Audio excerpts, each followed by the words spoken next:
Were you ever a dancer before No, this?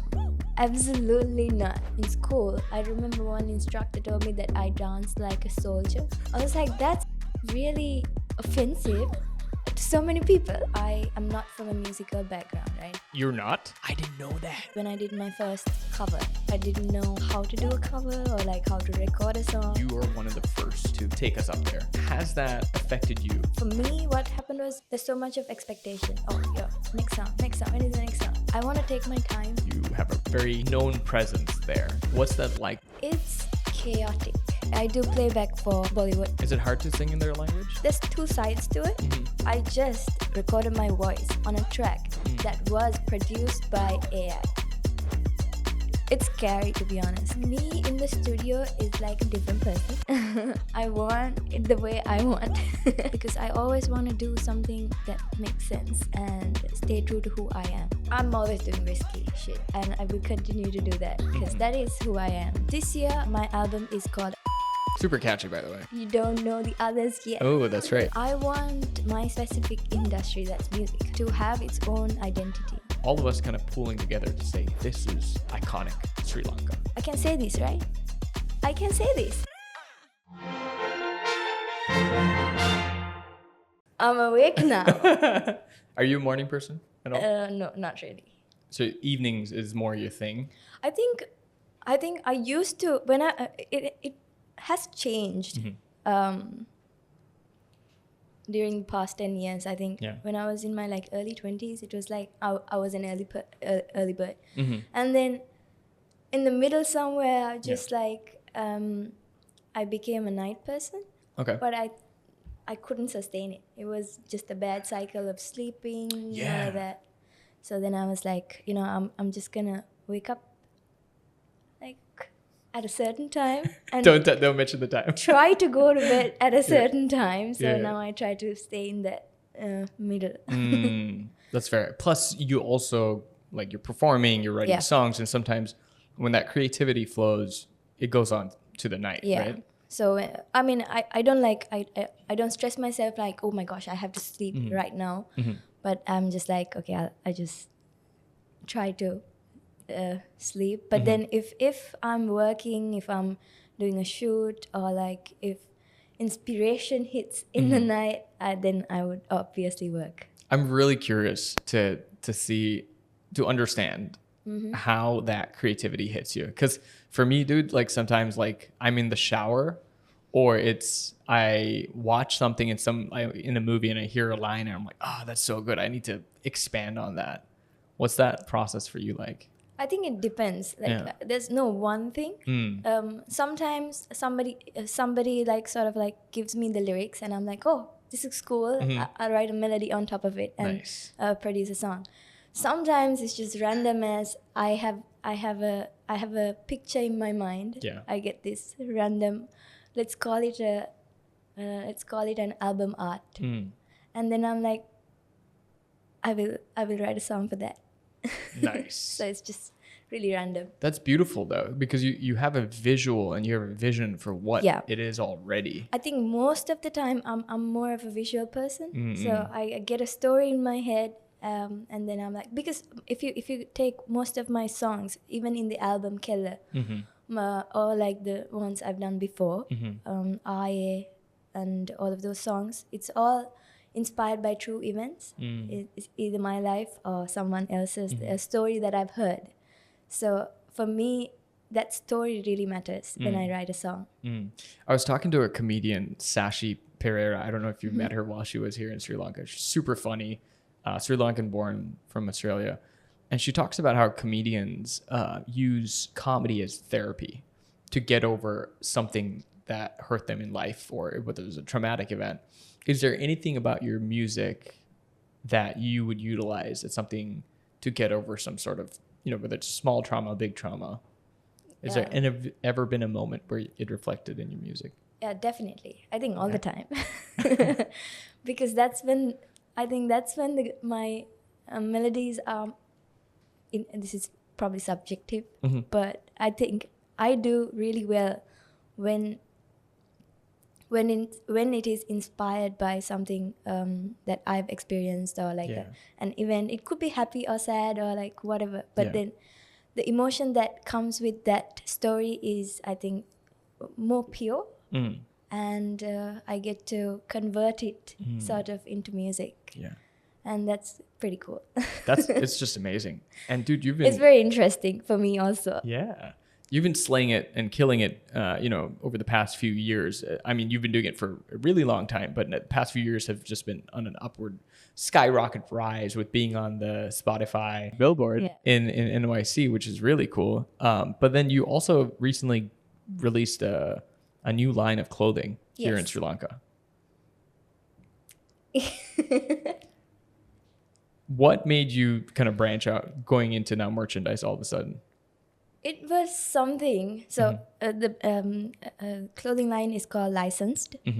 And it's something that I've been wanting to do since I was small. It was like, I want to have my own style, like my own streetwear. Because like even stuff I wear usually is more streetwear. And I like the cargo pants, oversized t-shirts. I mean, it's a thing for me. Comfort, And I was like, I really want to do this. And obviously in the recent few years, I haven't been able to do that because I was focusing more on music. Makes sense. And this year I thought I will somehow launch this and make it available for everybody to see. And it's that's how Licensed came about. And you've partnered with a local distributor. Yes, it's at No Limit, and you can go check it out. It's I'll give you one as well. I didn't bring it today, but I'm gonna hold you to your word. So one of the T-shirts I remember seeing said "Loss of Innocence." Is that right? Yes. Tell me about that. So that is the first collection. The name of it is Loss of Innocence, and also it's licensed, set apart. So why I chose set apart was it's to everybody who's sort of rebellious, I've always been like, in my background, I'm not from a musical background, right? You're not? I'm from an accounting background. I didn't know that. And I just like switched into music like just like that. So it's for all those rebellious guys and everybody who does things that not in a norm. I gotcha. How did your parents feel about you not doing accounting anymore? Very questionable. They were like, "What are you doing?" Like every other South Asian parent, because that's a norm. There's a pressure, right, for us to do something that they think or deem is. I mean, I did it. I did it under my master's. I have a master's in accounting, and then I was like, you know what? I'm gonna try music for like 2 years. I told my parents, and like, give me like 2 years. Let me see how it works out. That's good. Yeah. You know what I like about that is your approach to that. Is you did what was needed to be done. You still successfully completed your studies. Yes. Why do you say it like that? Because I don't think it was needed. Okay, fair. Like, I mean, I'm here because of that whole journey, but I wouldn't know how it would have gone if any other way. But I think if I knew earlier, it's not that I'm regretting that decision. It's like I would never know. I love this journey. Like it's a great one.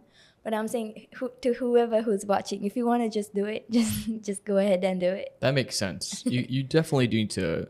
There's in some cases where you just need to drop it and make yourself have no other crutch that you can hold on to and just go for it full force. Something that I really like is that in your particular journey, because we don't want everybody to.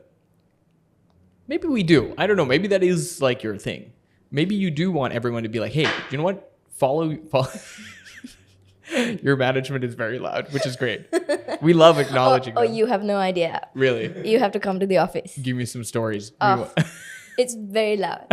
It's a whole generation gap there, and it's like, where did I come? Like, that's fair. What do you mean by generational gap? Are you talking like you? Gen Z and millennial. Oh, what category do you fall under? Millennial, yeah. 93, right? Yep. 92. So, millennial. right on. So it's like, what do I do with these guys? They're all Gen Zs. Fair enough. They do think different. Yes. They do think a lot sharper, I would say, than we do, because they're currently moving with the world that is changing right now, right? I love it. I think for especially my industry where everything changes so fast, it's really helpful that because they bring so much of ideas into the table, and we are also expanding our team at the moment, and it's been an amazing journey, I would say, with that. So I'm enjoying it. Yeah. What are your thoughts on AI coming into the picture with the music industry? It's we were really just talking about it. Yeah.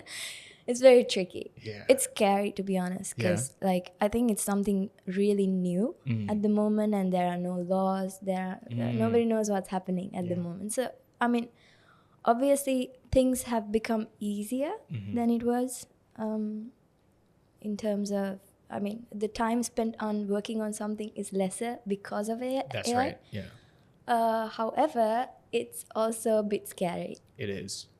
It is, because I'd like to compare our AI journey for our viewers and listeners to Tony Stark's life. If Tony Stark did make the iron suit in a cave, have you watched Iron Man? Yes. Yeah. Of course. Yeah. And I would think Jarvis, who's his AI, helped him make that an even better suit, the cool, iconic red suit, right? But the dangers of AI is that it could turn into Ultron. Yeah. Right? Right? So that's where I think we as humanity now are in that pivotal point of how do we choose to embrace it, and how do we choose to take our... Also, because I've seen so many content out there, and people can't figure it out whether it's real or fake. So that's crazy. Dude, it's wild. It's getting better. Like even with this, like a presentation now, like a storyboard, we do it in less than minutes. And it's not that we're taking jobs away. We still work with people that actually like serve their purpose in the film space. We still work with them, but it just helps them also work a lot faster. I agree with that because I just, I think a couple of months ago, I recorded a song. I recorded my voice on a track that was produced by AI. It was crazy. I was like, what? Wow. I remember just like 2 years ago where it was just like AI now can rap. And I remember there was like a AI rapper that was starting to take the internet by storm. And we were just like, oh, that's so cute. Yeah. Now it's not there. Cute. Yeah. So you're obviously Sri Lankan. Yeah. Or Sri Lankan origin, but you also lived in Bangladesh and Malaysia. Back and forth? You moved back and forth? So actually, those are because of my dad. Okay. Because my dad's military. Yeah. And because of that, we moved around a lot. But also, I did my A-levels in England. And like I said, my master's in Australia. So there was a lot of traveling around during my childhood, I would say. But also now. Now also I'm mostly in India and Dubai. So I love it though. Yeah. I think because that I've traveled those days, also I really I can adapt fast to. I love that. I it's very interesting to me, and like you learn a lot by that, especially the cultures. Yeah. And in my music, how they work is really different. Like how India works is really different to how Sri Lanka works and Dubai works. Or like London even. So it's very cool. That is really cool because, I have this thing sometimes where I think, how can people be set in their way? Because if you keep holding on to something, you don't really get to grow as a person, right? So your experiences, whether it's abroad, whether it's at home, they shape what you look and sound like. If I spent the next 4-10 years just living in Sri Lanka, down somewhere in the south, I'm going to sound like one of my friends that lives by the beach. And it's like, hey man, great to see it. Like that's how they sound because it's super chill. And like your circumstances and your environment obviously does shape you. 100%. Not that it changes your root person, but it does shape you. 100%. Yeah. And I like that. So you constantly keep moving up and down, which is great. Yeah. Do you miss home? Like, is home Sri Lanka for you? Yes, it is. But I don't really miss it because I think I keep coming back here all the time. And it's a lot of traveling. And I don't miss it because I always really like learning new things. So, and going somewhere else allows me to learn those experiences, their knowledge, and all of that. So I think I really like that whole journey. Yeah. So I don't. That's fair. I mean, you're at a place in life. But I always keep coming back. So it's right. It's like you're never gone. Yeah. That's fair. That's a cool life to live. You've kept a really close and tight circle of friends, plus people that you work with. Yeah. And you started with them from the day one of your journey. Yeah. What's that like? What's that relationship like? Like working with people that have been with you since day one. So now I think we are reaching 10 years of working together. Dang, congratulations. That's you. huge. Yeah. And it's, I don't know, where do I start with this? So that was when I think 2016 was when I did my first cover. I didn't know how to do a cover or like how to record a song, all of that. But we somehow managed it. It was Tivra first. Okay. The company was Tivra. Dilanjan is right here. So he actually shot the video. I recorded it somewhere and we published it on YouTube. Nice. So that's when it started. And the journey, I think, has changed a lot in terms of the volume, the type of music we make, the genre we are in. You know, all of that has changed during the past few years. But I think the processes are the same. You know, the core is the same. So I think it has really worked out for me because of that team who has been there for all these years with me, because because you are growing together as well, right? With all of the people in the team. Yeah. So that has been really helpful to me. Yeah. You growing as an artist, obviously, as you grow, now your Instagram's at well past 1 million, and your social media presence is very known.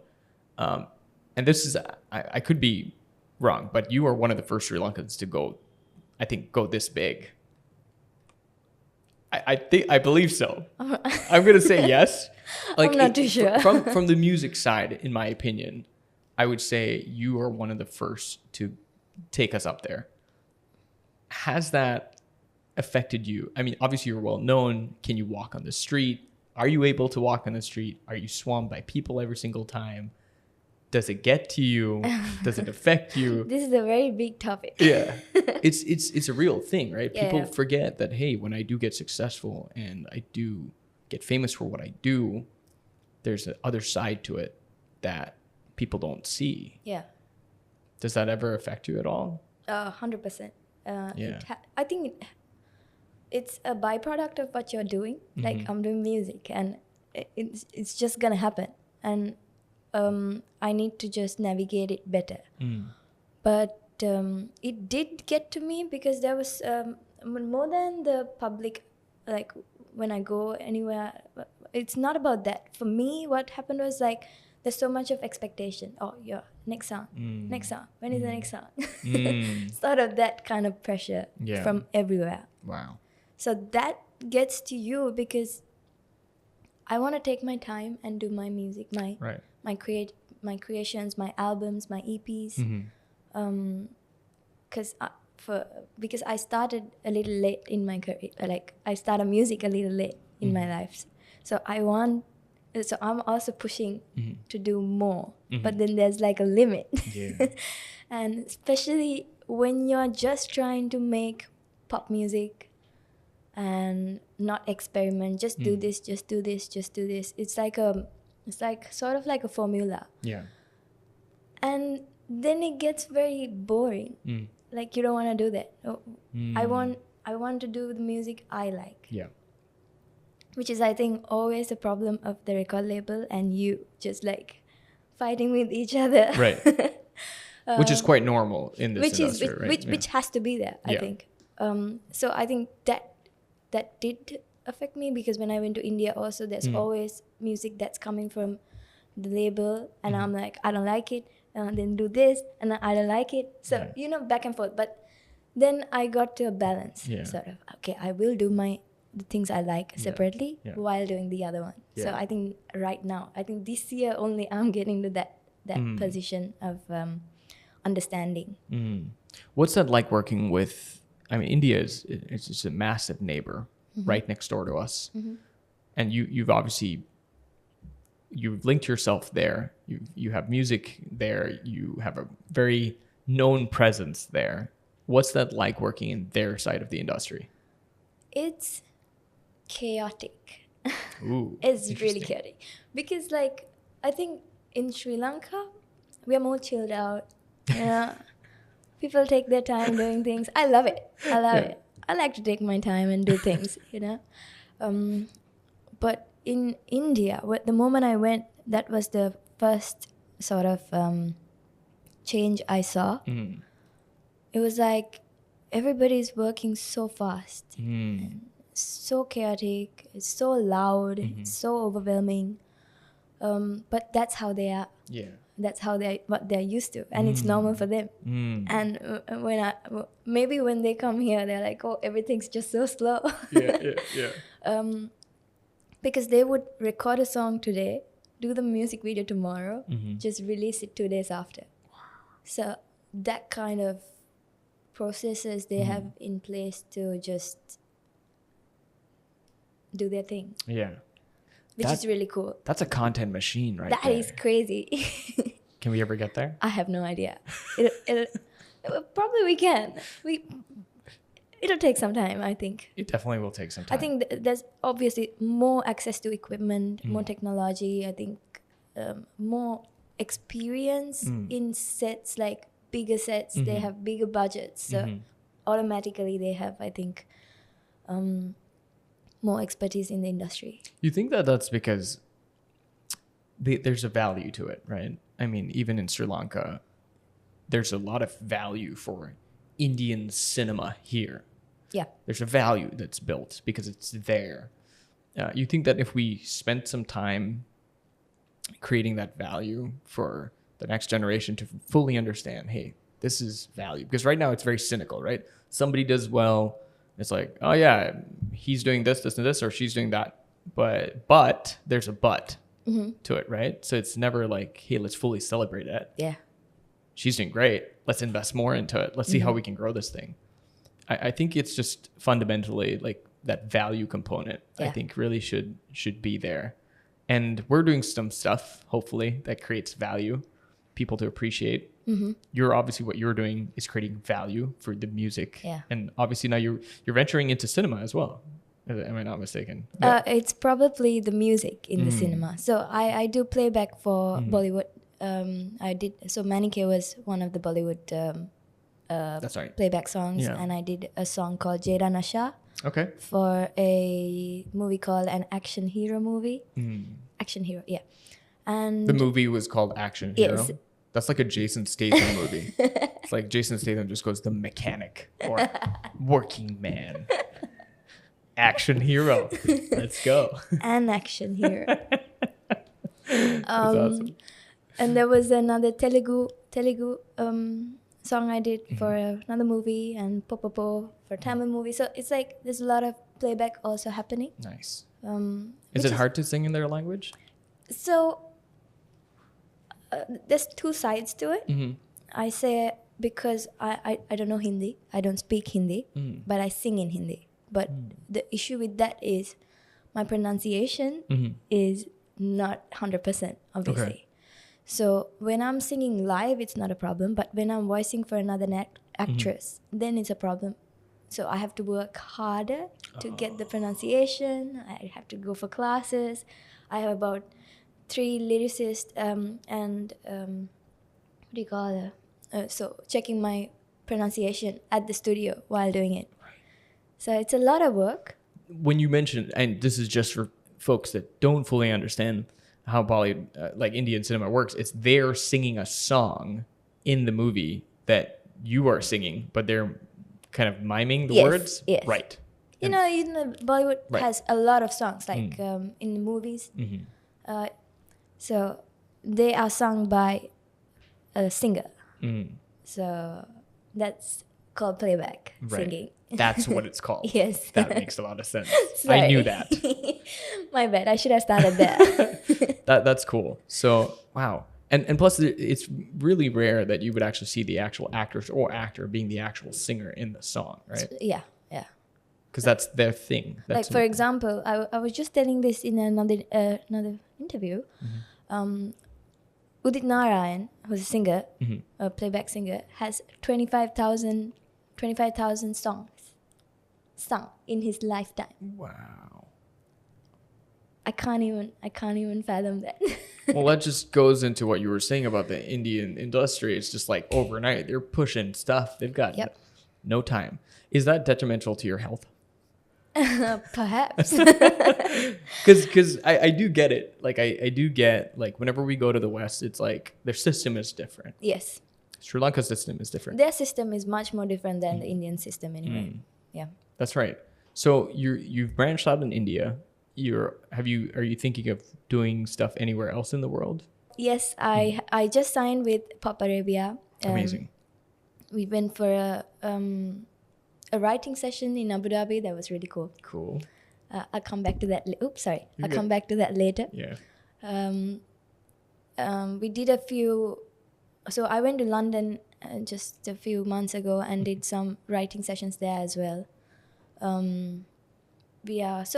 We're trying to Reservoir and Red Bull Records. There's a lot of things going on at the moment. So I'm just trying to. For me, this year I just want to make as much as music I can. Nice. So that's sort of my personal goal. Yeah. And yeah. Do you have like a number in mind?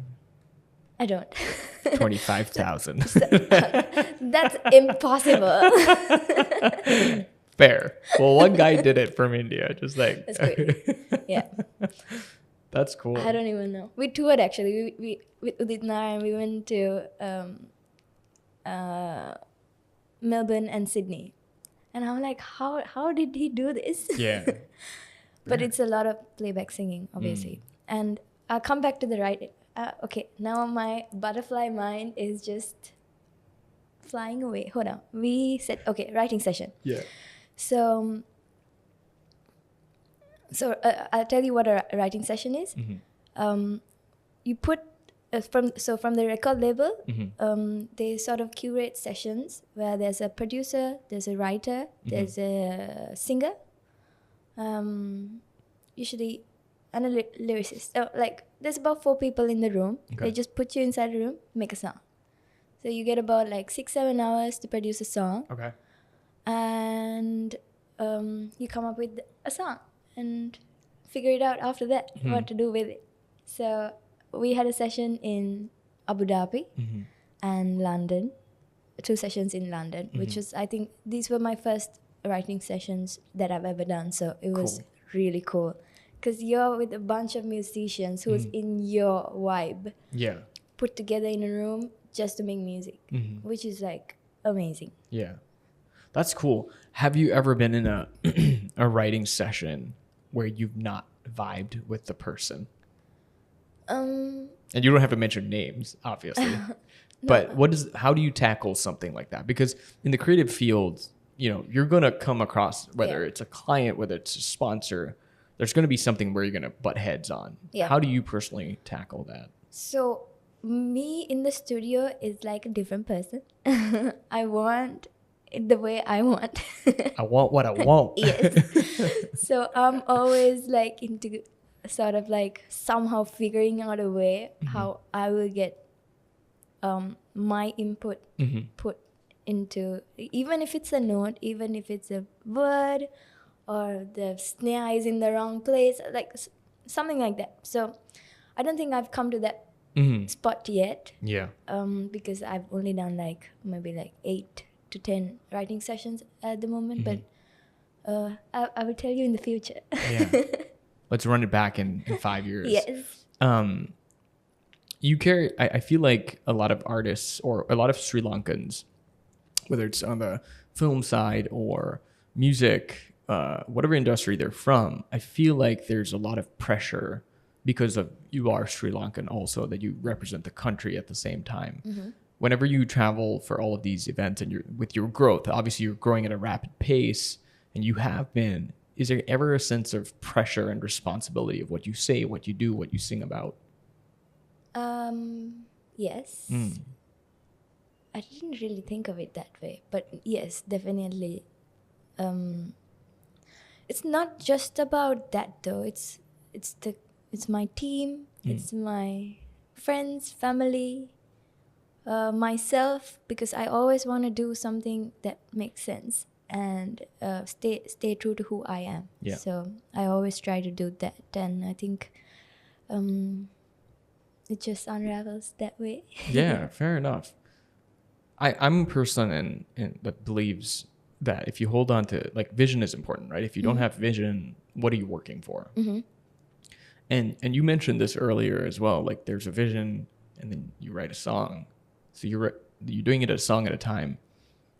Is there an actual vision where you see Sri Lanka in 20 years? Mm-hmm. What would you like that? What would you like your specific industry to look like? I want my specific industry, that's music, to have its own identity. Like when you hear it outside Sri Lanka, I want to say, oh, that is from Sri Lanka. That song sounds like it's from Sri Lanka. To have a sound like, for example, how do I say it?